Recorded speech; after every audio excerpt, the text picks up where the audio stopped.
Hey folks, Schneider here. So we've been getting ready for the DVDs of Stand On It to come here to the store, which won't be till Friday. And I've been watching the news. I've been on the news, been talking with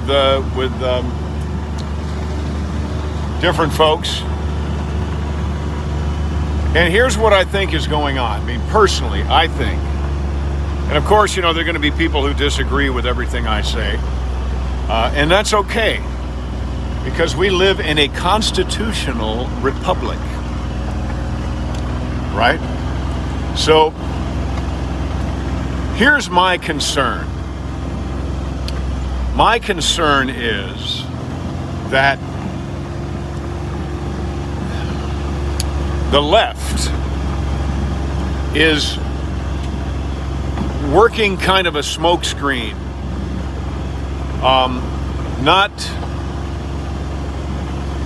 Not delivering any news that is contrary. And by the way, that's the difference between Newsmax and MSNBC, is that Newsmax actually will deliver news that is contrary to what their mission statement is, or what their own beliefs is. Anyway, here's my concern. My concern is that someone is right. Okay, someone is right. Either I'm right, and my friends or folks who feel the way I feel are right, and Donald Trump has this in the bag, and the what we are now calling the Socialist Democrat Party have fallen into it. And he will be the president for the next 4 years, and all will be great. Everything will be wonderful. Capitalism will rule, and people will be fine. Our Second Amendment rights will be unscathed. Or the other side is right. I mean, somebody's right. Somebody will be right. But the fact is, we don't know yet, because there is a thing called litigation. Okay, so like it or not, this race has not been called. Simple. But someone will win, okay? I know, someone will win. And we both feel our candidate will win. The difference is you feel your candidate, other people feel their candidates are already won.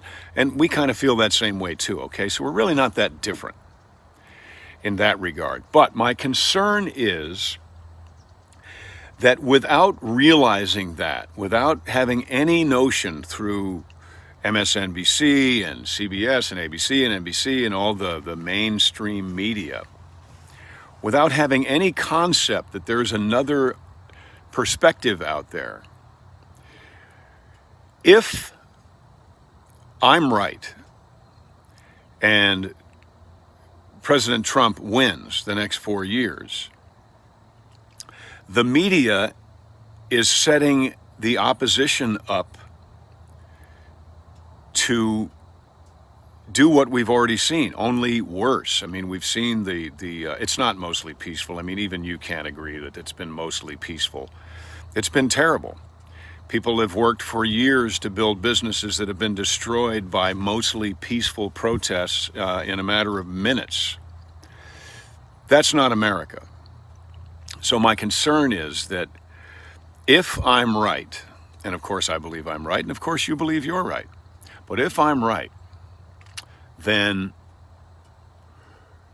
the media is setting you up to go absolutely hog wild, to go crazy, and to do exorbitant amounts of damage, especially in these swing states. So I'm asking, and we know, I mean, come on, we know that when, so far I've seen when it appears that my side is losing, we don't burn things down, we don't break things, we get vocal, you know, we start saying things like I'm saying right now. But when the other side feels like it's not going their way, and I don't think it's even your fault, I think you're being played by the media. So in the event that I'm right, please try to contain yourselves and go over and watch some other kind of information. Watch Newsmax. Read some things. Now, in the event that you are right, my promise is I will not be violent. I absolutely will not be violent. I'll be disappointed and I will think that the election has been stolen, but so will you. That's exactly what you're going to think. So again, we're not that different. But I'm going to say it for the third time. The media, I think, is playing your emotions to try to cause insurrection in the event that what happened in 2016 happens again. Consider that. I know a bunch of you, or some of you, are going to call me an idiot and all kinds of things, but that's okay because that is your right. I know how I think. I know how I feel. By the way, folks, you want to rent Stand On It, and I recommend you do. It's a great movie. If you love Smoking the Bandit, you'll love Stand On It. Go to cineflixdod.com, and you can rent Stand On It tonight for 48 hours, 2 days. Or if you want to wait, the DVD comes out on Friday. All right, you take care.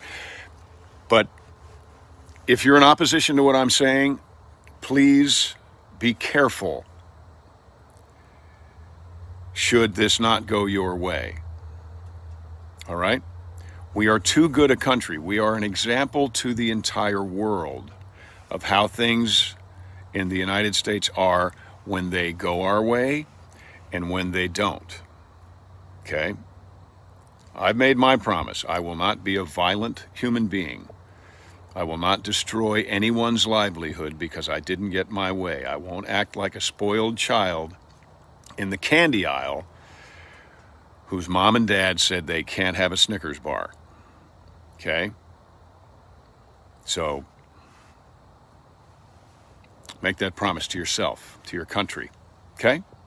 I've made mine. However it turns out. I'm John Schneider. Thanks for being part of the conversation. You take care. Yep, I need a shave. I do. Bye.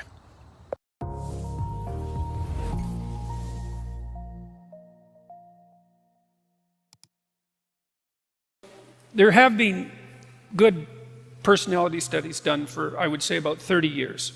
And the reason for that is that we figured out a personality model about 30 years ago that's stable cross-culturally, and it was mostly derived statistically.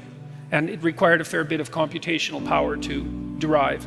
And basically, the way that it was derived was that thousands of people were asked hundreds and hundreds of questions. And then computers could figure out how the answers grouped. So if you were likely to say yes to question A and also to question J, maybe that was a tendency across a large group of people, and so you could assume that there was something similar about question A and J, and you could sort the questions into groups. And it turns out that questions about personality sort into 5 groups. And there's some argument about exactly the right number, but it doesn't matter. It's somewhere between 5 and 7, and you can break the 5 down into 10, but whatever, we've got a pretty good overall descriptive structure, like the periodic table of the elements for personality. If you're an extrovert, man, it's like you want to be where the action is. You want to be where the party is. You're telling jokes and you're setting up social occasions, and you smile a lot and you talk a lot and you want people around you all the time. And a tremendous amount of that is influenced genetically. And you can tell that if you have children because your children are like that. My son's quite extroverted. Well, my daughter is as well, but you know, he was a flirt when he was 9 months old. It was ridiculous.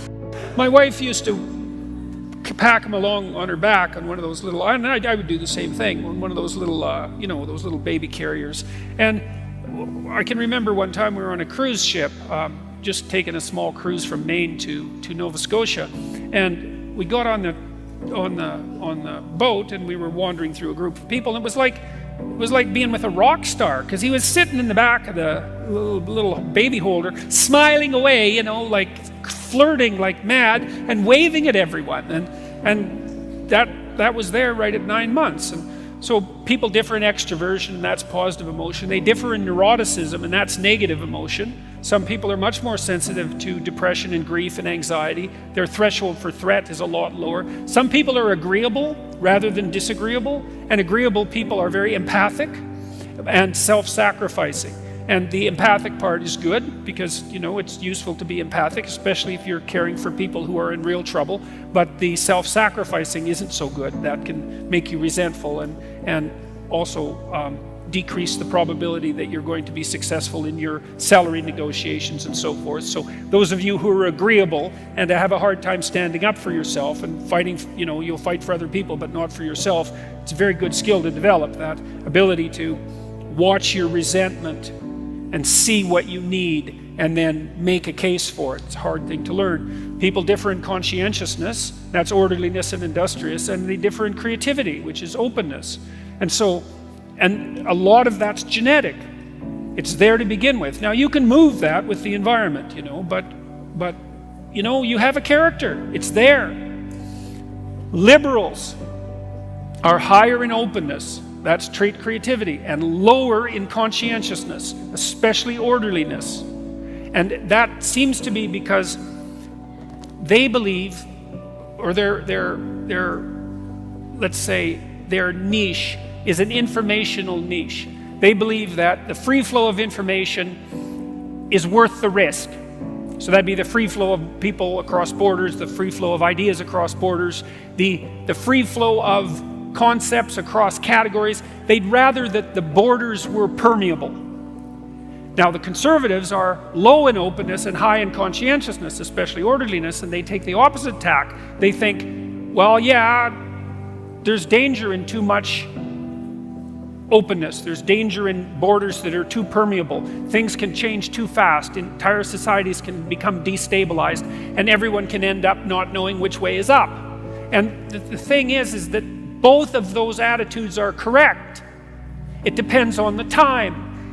Sometimes things are changing so fast that everybody's knocked off their feet and things are falling apart.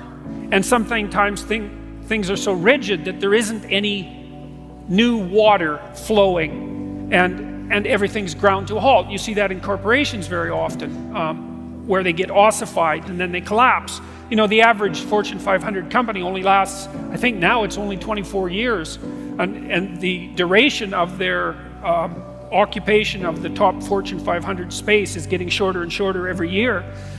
You need liberals because now and then the right thing to do is to come up with something new. And you need conservatives because now and then the right thing to do is to do what everybody's always done. So Silicon Valley tends to be liberal. Everyone knows that. And the reason for that is that there's a tremendous number of entrepreneurs there. And entrepreneurs tend to be high in openness and lower in conscientiousness. So they're creative, but they're also willing to break rules, which you kind of have to do. Hopefully not to a criminal extent. Well, it's tricky when you're trying to establish something new, because look at a company like Uber. They had to bend the rules to be successful. And those companies that have rented those scooters out and put them on the streets everywhere, they just kind of went ahead and did it. It's not something an orderly person would do because they'd ask for permission, whereas the people who started these scooter rental companies just said, well, what'll happen if we put them everywhere? And the answer was, that seemed to work. But you have to have a rule-breaking proclivity in order to manage that. But the thing is, if you're an entrepreneur, you need conservative people, because once you've figured out how to do something, and then you want to run it algorithmically, you want to run it by the rules, well then it's the conservative types that are going to be really good at doing that and making sure that the I's are dotted and the T's are crossed and show up for work on time and have stable marriages and be reliable. And their problem is it's easy for them to get stuck in a rut. So attend to the person you're listening to as if they might know something you don't. It's like, I really find it interesting to talk to people whose political opinions differ from mine. And for me, that's mostly meant talking to really strong conservatives, because I would say temperamentally I tilt in the liberal direction, although it's very interesting to talk to people who don't share your political views if you listen to them, because they'll tell you all sorts of things about why they think that you just don't understand. And it's not that they're wrong, it's that sometimes they're wrong. and sometimes they're right. And the whole point of free speech, as far as I can tell, the deep point of free speech is that, you know, it's all as if we're riding on the back of a giant snake, and it's twisting and turning all the time, and we're trying to figure out how to stay in the center so that we don't fall off the sides, you know. And sometimes it's time for a bit of a tilt to the left, and sometimes it's time for a bit of a tilt to the right. And the only way you can tell when that time is by having a discussion about it. It's not the fact that the conservatives are right or that the liberals are right. They're both necessary, annoying as that is. I think there are times when there are objective facts that present themselves in the political sphere, but most of the time political discussion is more like marital negotiation, you know. And it's right when it works in the world. That would be the first thing. Like, let's say you have a plan and you implement the plan, and the plan turns out the way that you expected it to. It's a pragmatic definition of truth. Okay, that plan, flawed, no doubt that it was, imperfect, no doubt that it was accurate enough so that when you implemented it, it justified its own structure. That's a lot of the way we judge truth in the world, right? Is you think you're right if you do something and it works. And that doesn't mean you're 100% right, and it doesn't mean it's going to work forever, but because you're ignorant and because your knowledge is limited, that's kind of what you've got. And so that's one form of truth. And then another form is, well, can we agree in a negotiated manner? I mean, I've been trying to identify 100% truths, the 100% truths, let's say, that sit at the bottom of our societies. And one of the things that I believe to be true is that the idea that the individual is properly sovereign, I believe, is as true as any idea that human beings have ever come up with. I think that idea works. Not everyone would agree with that. But the more complex the situation, the harder it is to extract out something approximating an objective truth. And so then so much of it depends on negotiation and discussion.